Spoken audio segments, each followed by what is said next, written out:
Política ES, uma bússola para entender os rumos da política no Espírito Santo. Olá, bem-vindo, bem-vinda, bem-vinde. Eu sou o Vitor Taveira, você está assistindo ou ouvindo Política ES, programa do Século Diário sobre política e poder no nosso estado do Espírito Santo. Esse e outros programas estão nos canais do Século Diário do YouTube, nas plataformas de áudio, como Spotify, Google Podcast, e você encontra a gente também no Instagram, @tvséculo. Hoje, nosso convidado é o deputado federal da Vitória, líder da bancada capixaba no Congresso Nacional pelo 6º ano consecutivo e presidente estadual do Partido Progressistas, o PP, que tem sido um partido em crescimento aqui no estado nos últimos anos, né? E muito importante nas articulações políticas que têm ocorrido aqui no Espírito Santo. Vamos falar um pouco também sobre os preparativos para esse ano eleitoral de 2024, de eleições municipais, mas queria começar abordando a questão da nossa representação no Congresso Nacional, né, da Vitória. Primeiro, obrigado pela presença, seja bem-vindo. Obrigado, Vitor, pelo convite também, a todos aqui do nosso Século Diário, que sempre ajudam a trazer informações importantes do nosso estado e do Brasil, né? Eu queria começar por essa informação de líder da bancada, né, 6 vezes consecutiva, que o Congresso tem uma dinâmica muito também até de revezamento, né, porque todo mundo quer um espaço. Queria saber, assim, por que você está aí seguindo nessa função e qual que é a importância e a função desse lugar de líder da bancada. O que você tem que fazer? Então, coordenar uma bancada de Estado, trabalhar para que os assuntos de interesse do seu ente federado, do seu respectivo Estado, ele precisa estar sob uma coordenação para que ele alcance resultado.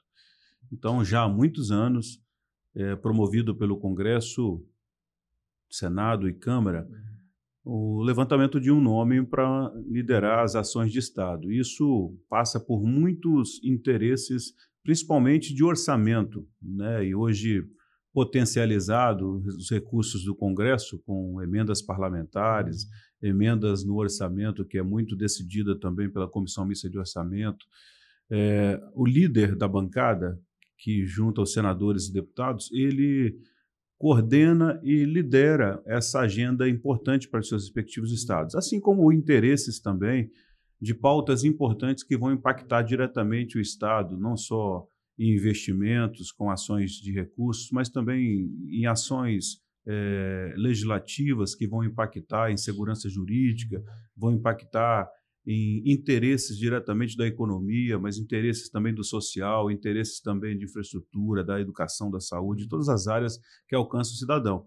E acredito que o nosso comportamento de poder valorizar cada parlamentar, cada partido, cada posicionamento e ter a compreensão da sua independência ideológica, partidária, mas trazer toda a energia para essa pauta de Estado.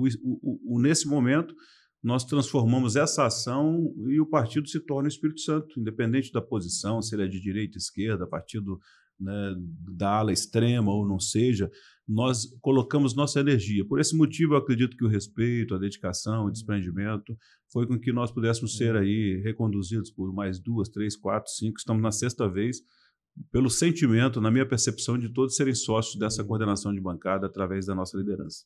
E exige muito diálogo com o governo estadual, né? Como é que tem sido assim, essa relação com o Casagrande, com a atual gestão?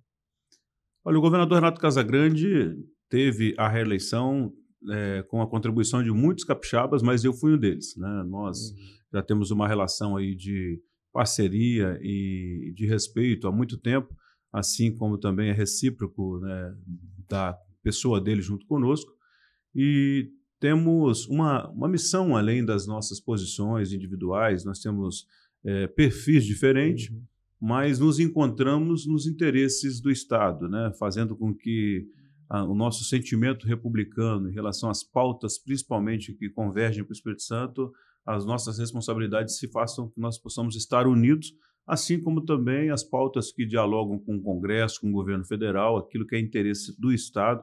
Nós, enquanto coordenador da bancada, enquanto parlamentar, a gente tem trabalhado muito unido com o governo nos interesses do Espírito Santo. O que você acha que têm sido pautas assim, principais nessa questão da relação Congresso em relação ao Espírito Santo? Assim? Principalmente as ações de investimento. Que esteja para frente. Assim. A bancada federal ela deu um grande exemplo no país. nós disparadamente fomos a única bancada que colocamos aportes de recursos, de emendas parlamentares para ações voltadas para o interesse comum aqui do Espírito Santo. Nós alocamos recursos para o próprio cofre da União, né, quando colocamos recursos no Ministério da Infraestrutura, para garantir a execução de obras extremamente importantes, como a rodovia 447 e a do contorno do Mestre Álvares, que foi quase 70% de emenda parlamentares dos deputados federais, uma obra e senadores com mais de 500 milhões, né, no custo total.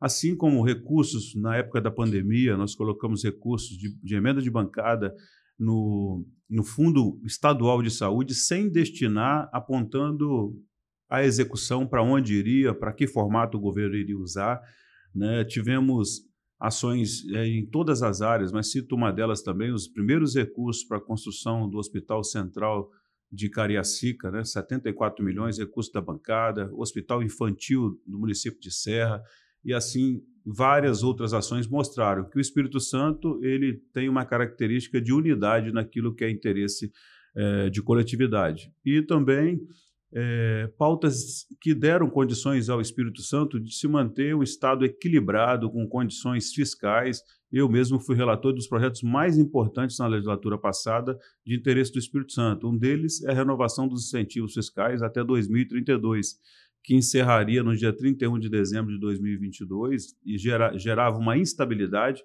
principalmente para as empresas importadoras, exportadoras e as atacadistas, e nós conseguimos dar essa garantia. Não foi missão fácil, né, porque São Paulo não tinha o mesmo interesse que o Espírito Santo, e lá se tem 70 deputados federais, Rio de Janeiro também, mas o diálogo nós conseguimos convencer. Depois de 7 meses, o nosso projeto foi aprovado pelo Senado, sancionado pelo presidente da República, e garantimos 5 mil empregos aqui, e 100 mil empregos, perdão, e 5 bilhões de ICMS dessas empresas por ano. 5 bilhões de reais nos cofres do governo do Estado, que elas não estariam aqui se não fossem os incentivos fiscais. Então, em relação à sua pergunta, Victor, foram ações que a bancada se mostrou muito solidária aos interesses do Espírito Santo. O governo estava junto. E agora, falando assim um pouco do PP, também da sua atuação, como é que você enxerga a posição do partido a nível nacional, né? Que é uma posição um pouco ambígua, né? Porque o que o Lula vem fazendo é conversar com esse chamado centrão, de alguma maneira, para trazer pelo menos parte dele, tirando o PL, né? Que tem aí um alinhamento, né, muito forte com o Bolsonaro, o PP, os Republicanos, enfim, o Podemos. Tem alguns partidos que estão assim, com uma posição ambígua, ou não é governo, apoia ou não apoia. Como é que você enxerga hoje a posição do PP em relação ao governo federal? A dificuldade de estar num momento desse é pela polarização dos extremos, né? Nós temos duas lideranças que, em contexto, são lideranças, para quem goste ou não goste, as maiores do país, né? O presidente atual, o presidente Lula, e o ex-presidente Bolsonaro, são duas lideranças que têm uma parcela da sociedade, né, que são seguidores, e automaticamente a gente tem gravitado nessas lideranças uma quantidade de siglas, né? E as demais, o momento que nós aprovamos mudanças de regras, nós temos hoje uma expectativa de daqui uns dias temos poucos partidos com tamanhos grandes no país. O meu partido é um que já está numa ascendência há muitos anos, hoje é um dos maiores do país, mas para mim é o maior com identidade clara. O progressista, ele tem muitas pessoas que trabalham pelo desenvolvimento do Brasil, pelo crescimento do Brasil, e dialogam muito e conseguem compreender, né, a importância da política, às vezes até transcendendo essa polarização que se coloca agressiva muitas das vezes, com líderes naturais que ajudam o país, independente do governo que está, né? E esse é o nosso sentimento no Congresso, com líderes como Arthur Lira e como vários outros, né? O meu presidente Ciro Nogueira, ele esteve ministro do governo Bolsonaro, e não faz impedimento, até porque ele é do Nordeste e sabe que uma parte da relação que existe do progressista lá no Nordeste é muito próximo do Partido dos Trabalhadores pelos governos estaduais e pelos parlamentares que lá estão. Então, ele sempre coloca de uma forma, de um debate mais amplo, para que as pessoas possam decidir. E no sul do estado é muito distante, né? No sul do país é muito distante o Partido Progressista do governo federal. A gente aqui no Espírito Santo também não tem essa relação de proximidade, né, com os parlamentares que tem, mas eu já tenho obrigação, com 18 anos de vida pública, 18 anos de mandato, e preciso renunciar à minha coordenação de bancada se eu não dar prioridade e preferência ao diálogo.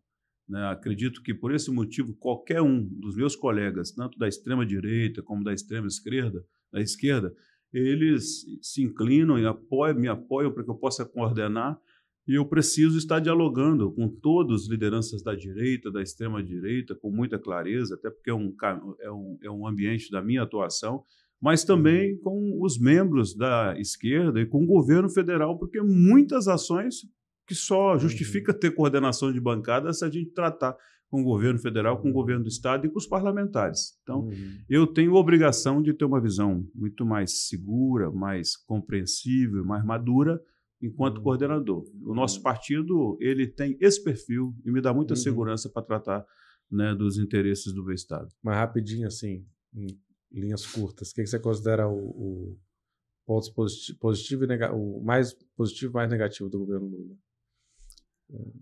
Olha, positivo tem poucas coisas, porque eu não votei em Lula e tenho dificuldade de poder compreender, mas o que nós temos no momento é um Congresso fortalecido que tem defendido ações importantes, e o governo, por determinados momentos, é necessário com que ele possa estar chancelando os acordos feitos com o Congresso Nacional, e para mim é um ponto positivo, né, nesse momento. E negativo? Negativo é a falta de responsabilidade com o gasto público. Certo. E eu queria passar para a gente falar um pouco da articulação no Estado aqui, né, do PP. Como eu já falei no início, tem sido um agente aí importante, elegeu, né, 2 deputados federais, elegeu, enfim, várias instâncias. Como é que está hoje a articulação para 2024? Vocês têm já fechado o número de pré-candidaturas? Tem uma meta de eleição de número de prefeitos? Como é que está isso?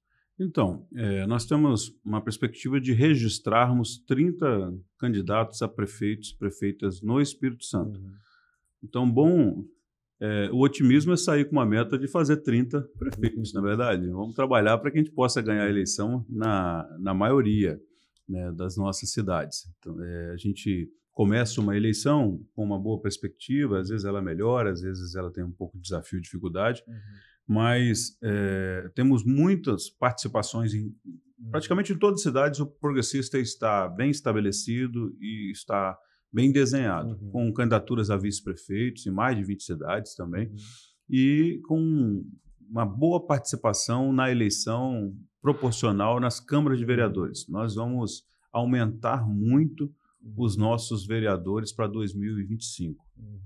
Você tem quantos são e quanto vocês pretendem? Nós aumentamos a quantidade agora, foram para 78 vereadores, eu acredito, né, com a janela que dá liberdade de poder abrir a mudança partidária. Nós estamos quase 80 candidatos, quase 80 mandatários, mas nós temos uma expectativa aí de termos mais de 150, dobrarmos esse quantitativo de vereadores. E aqui na Grande Vitória está tudo fechado? Assim, até porque temos 800 candidatos, né, 800 aproximadamente, candidatos a vereadores. Mas na Grande Vitória está tudo resolvido já em relação a candidaturas e apoios? Então, em Vitória, nós já estamos muito bem posicionados, né, com uma chapa bem robusta, que nós estaremos tendo a certeza de termos alguns vereadores, mais de 3 vereadores na nova legislatura de 2025, mas também foi uma construção muito próxima com a administração municipal. O candidato à reeleição, o prefeito Pasolini, está num diálogo com o progressista, com compromissos pré-assumidos, até que nós possamos fazer a composição da chapa majoritária na vice. Então, já existe uma inclinação das lideranças do diretório municipal, do diretório estadual, e um alinhamento natural que deve ser a composição no registro da candidatura.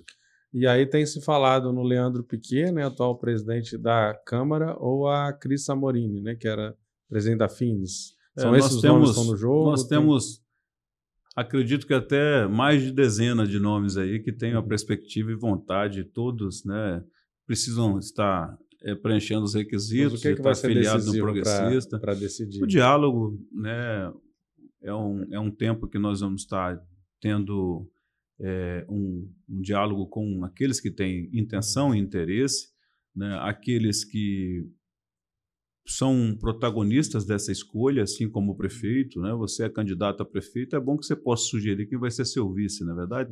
Né? O Partido Progressista já tem essa expectativa e a predisposição também da administração municipal, do candidato à reeleição. A gente tem o nome de Cris, que tem se apresentado muito, e ela decidiu estar filiando aqui, o nome de Soraya Manato, o nosso presidente Del Maestro, Marcos Del Maestro, o nosso presidente da Câmara, vereador Piquet, e mais alguns, né, que estão se habilitando aí, se movimentando para que a gente possa estar Será que tendo o possibilidades. Lourenço Pasolini se sentir mais à vontade?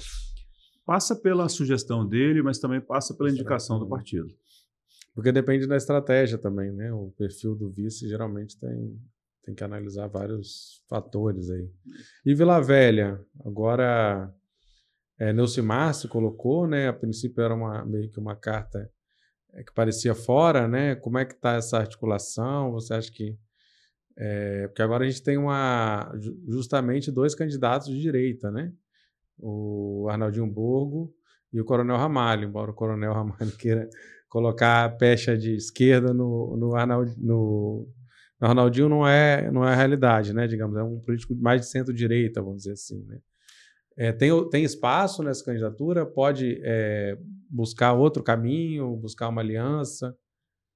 Olha, o bom seria se o eleitor pudesse ter um raio-x, uma radiografia da conduta mesmo da pessoa enquanto ele nasceu e depois foi para a vida pública, porque eu vejo tantos atores aí, tantos personagens, né, que com roupagem de extrema direita, mas passaram por vários partidos da esquerda no decorrer da sua vida, como vereador, como prefeito, né, como deputado, e depois tem um comportamento por conta de estar subordinado a esse momento em que as pessoas estão polarizadas e uma xingando o outro aí sem conhecer e sem saber da história também. Eu sou muito da racionalidade, né? Vila Velha é uma cidade importante, a gente tem a administração do prefeito Arnaldinho lá, que tem apresentado as suas ações para que possa ter a sua reeleição, dentro do processo democrático. Mas o Neucimar Fraga, que é do nosso partido, ele é uma liderança que já contribuiu muito, né, no Espírito Santo, no país e também na cidade de Vila Velha como prefeito. Tem todo o direito e prerrogativa de poder se posicionar. Até porque, por 1.000 votos, ele não é deputado federal e emprestou para a nossa legenda 39.500 votos na última eleição, bateu na trave e não entrou, porque tinha mais uma vaga e ele não preencheu os requisitos da regra, e tem toda a liberdade, autoridade e direito de disputar a eleição com apoio do progressista, e passa por ele, né? Passa por essa chapa forte de vereadores que ele fez lá. Eu acredito que ele não perde nada, ele vai ajudar a cidade a poder exercitar um bom diálogo com os pré-candidatos. Ainda tem gente se habilitando para se colocar candidato, para a gente ter uma eleição com um pouco mais de alternativas, né? Como já nasceu aí a possibilidade do Ramalho, também já é um pré-candidato, deve registrar a mesma candidatura, Neucimar Fraga, né? Max também, na última eleição, na penúltima eleição, ele deixou para a última hora. Então, são estratégias que a gente não sabe, né? O Partido dos Trabalhadores tem uma pré-candidatura lá, e isso é uma eternidade até o registro da eleição e depois até a eleição. Um dia desse nós só tínhamos um candidato anunciado, né? Já temos 3, né? Daqui um dia pode ser que tenha mais e possa ter mais alternativa para a sociedade. Cariacica caminharia com o Euclério? Nós já estamos inclinados, pactuados, né, com o Euclério, e ele contribuiu muito, nosso prefeito, para que a gente pudesse ter a melhor chapa de vereador de Cariacica. Então, nós vamos ter uma boa participação e estamos discutindo lá para que a gente possa participar da majoritária também. E na Serra vai ser o palanque, vamos dizer assim, principal, porque já é competitivo, né? Eu acredito que o Aldifas ganhe a eleição na Serra, será nosso prefeito de novo, né? A cada dia que passa ele está mais motivado, mais entusiasmado, e as coincidências também, e as ações que têm acontecido têm fortalecido muito, né? As últimas pesquisas a gente tem visto que ele cresce a cada dia, e a Serra ela demonstra sempre buscar uma segurança, né? Então, aquele que realmente ela já sabe, né, da sua gestão, e ele foi um grande gestor, né? Teve uma contribuição importante para o desenvolvimento do município. Isso está sendo recordado pela pesquisa que nós estamos fazendo lá. Eu acredito que a gente vai ter ali da participação e eleição do Aldifas uma boa vitória, que a gente possa ter no progressista ali uma boa identidade com o município de Serra. E com essa retirada da candidatura do Vidigal, né, agora colocando o Everson, né, como virtual candidato, foi aberta assim nesse anúncio a possibilidade de um diálogo, né, que parecia muito improvável, mas a política tem dessas coisas, né, de um possível diálogo entre Aldifax e Vidigal, PDT, o Everson, né. Você tem informações sobre isso? Sabe se isso tem chance de caminhar? Eu não posso ter uma entrevista contraditória, né? Por 2 vezes eu já falei para mim aqui que o diálogo é o melhor instrumento que a gente possa ter. Eu faço isso na coordenação de bancada e tenho certeza também que vou estar defendendo que isso aconteça. Mas lá na Serra, o diálogo ele vai ser no sentido de que se o ex-prefeito ou o candidato dele quiserem votar em Aldifas para candidato a prefeito, voto não tem contraindicação, a gente não pode rejeitar. Eu já vi gente que rejeita voto, depois perde a eleição, né? Mas Aldifas é candidato a prefeito. A única possibilidade que eu vejo um acordo nessa envergadura é prefeito e vice, né? Então, eu não tenho essa autoridade para poder afirmar, até porque... Eu digo, se uma aliança com o Vidigal implicaria que um dos dois, né, um estaria de prefeito ou de vice. Naturalmente, eu te afirmo aqui, a candidatura de Aldifas, ela está decidida, e não só pela decisão partidária, pela estadual do progressista, mas mais pela motivação e entusiasmo dele. Ele está acelerando, né? Essa semana ele estará fazendo o lançamento da Casa 11, que é uma casa, né, que tem tudo a ver com o nosso partido lá em Laranjeiras. Já tem expectativa lá de mais de 1.000 pessoas que são lideranças que vão estar presentes, então já está bem inclinado nesse projeto. Mas ele entende que quanto mais as forças compreenderem para estar no projeto com ele, ele vai estar feliz em receber. E no interior do estado, assim, falando dos maiores municípios, o que você tem aí de candidaturas que vão vir do partido, que você considera forte? Cidade aqui da Grande Vitória, nós temos um candidato que está muito bem posicionado nas pesquisas, que é o Zé Preto, deputado em Guarapari. Vamos à reeleição no município de Aracruz, com o nosso prefeito, Dr. Coutinho. Esperamos participar da chapa majoritária com o prefeito à reeleição em Linhares, Bruno Marianelli. São Mateus, estamos construindo e a gente deve ter a candidatura do nosso presidente do Partido Municipal, Cássio Caldeira, que é um empresário de sucesso lá. Nós temos hoje a melhor chapa de vereadores já montada. Em Colatina, temos o compromisso do atual prefeito para que nós possamos estar participando na vice, na majoritária. Assim como o Cachoeiro de Itapemirim, nós temos a expectativa da construção de Teodorico Ferraz, que pode ser candidato, tem animado a cada dia. Aquele jovem de 85 anos ainda demonstra que a vontade, a motivação traz juventude. Ele está com essa disposição, mas avaliando se vai ele ou vai Norma, ou também conversando com outras lideranças lá que podem ter uma construção de uma chapa única na majoritária. A gente tem candidaturas nas cidades menores em vários municípios, né, e com prefeitos que são candidatos à reeleição, ou prefeitos que estão muito bem desenhados para que possa fazer o sucessor. E novas lideranças que vão disputar a eleição, totalizando aí 30 pré-candidaturas. São quantos prefeitos agora, depois da janela?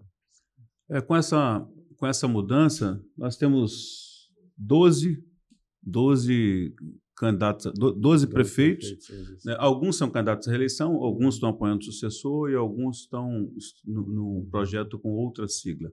Mas a gente tem a expectativa de aumentar muito mais, né, com 30 candidaturas.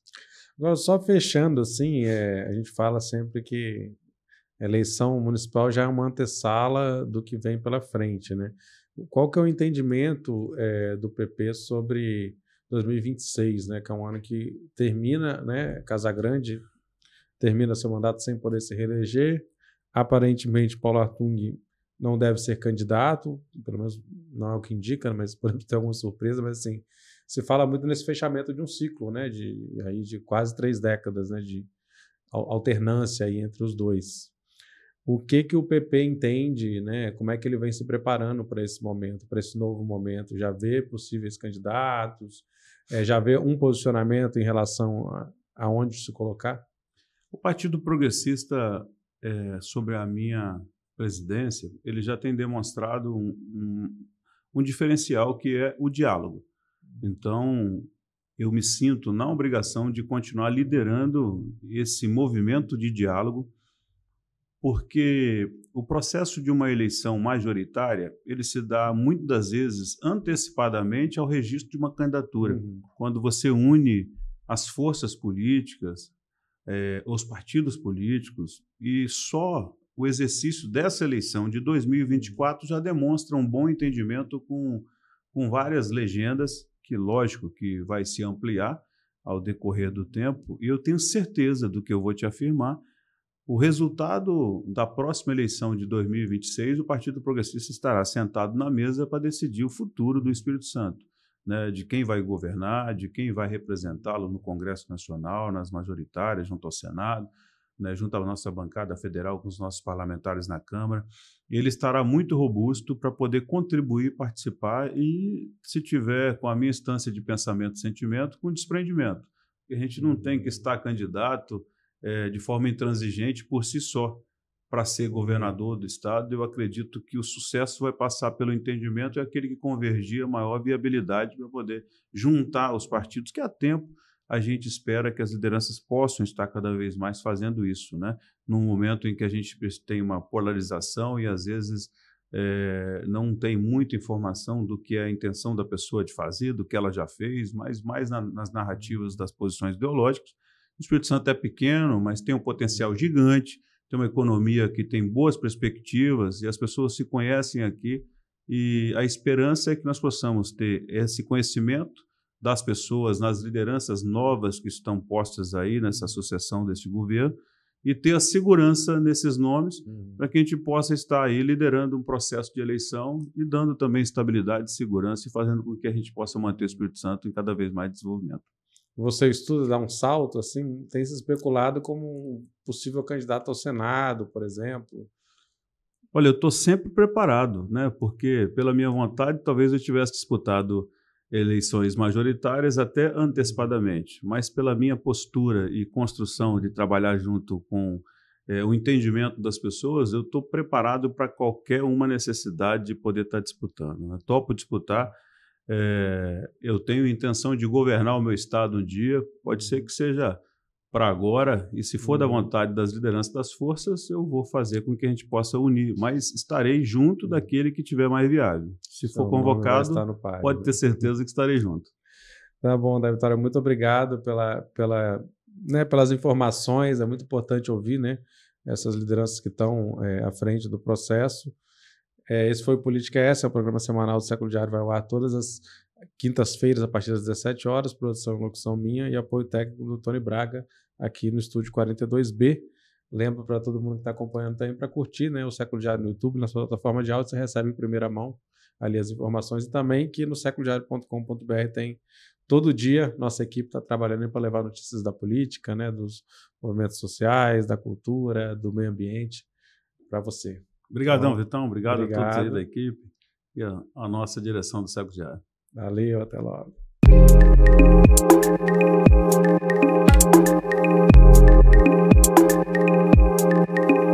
Política ES, uma bússola para entender os rumos da política no Espírito Santo.